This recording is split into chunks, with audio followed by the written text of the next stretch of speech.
ఈరోజు మొట్టమొదటి ప్రధాని నవభారత నిర్మాత అయినటువంటి మన జవహర్లాల్ నెహ్రూ గారి వర్ధంతి సందర్భంగా ఇవాళ ఆయన మన ముందు లేకపోయినప్పటికీ ఆయన ఈ దేశం కోసం ఎంత త్యాగం చేశారో మరి ఆనాటి స్వాతంత్ర సమరయోధులకు కానీ ఆనాటి అందరికీ తెలుసు.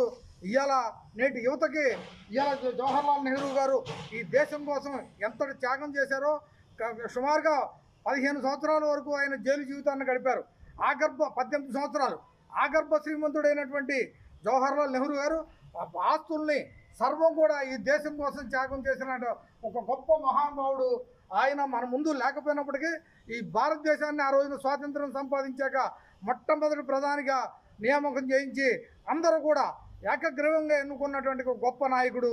ఇలా అలాంటి నాయకుల మీద కూడా మాట్లాడే పరిస్థితి ఇవాళ ఈ దేశంలో ఉందంటే మనం ఎక్కడున్నామో ఒక్కసారి ఆలోచించేయమంటున్నా.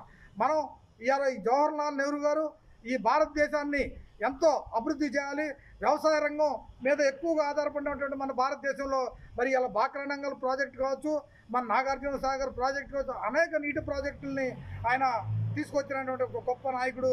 అదేవిధంగా పంచవర్ష ప్రణాళిక విధానాన్ని ప్రవేశపెట్టి ప్రతి 5 సంవత్సరాల్లో వ్యవసాయ రంగాన్ని, అదేవిధంగా ఇండస్ట్రీస్, అదేవిధంగా ఆర్థిక అన్ని రంగాల్లోనూ పారిశ్రామిక రంగాన్ని అభివృద్ధి చేసినటువంటి దార్శనికుడు.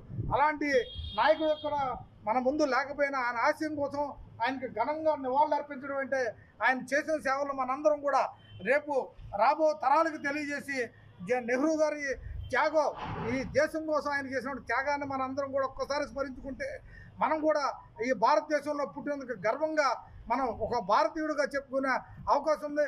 ఈ దేశానికి మరి ఆయన అందించడమే కాకుండా మరి ప్రధానిగా శ్రీమతి ఇందిరాగాంధీ గారిని, అదేవిధంగా రాజీవ్ గాంధీ గారిని, వీళ్ళందరినీ కూడా ఆయన ఈ దేశానికి అందించిన ఒక గొప్ప నాయకుడు మరి జవహర్లాల్ నెహ్రూ గారు.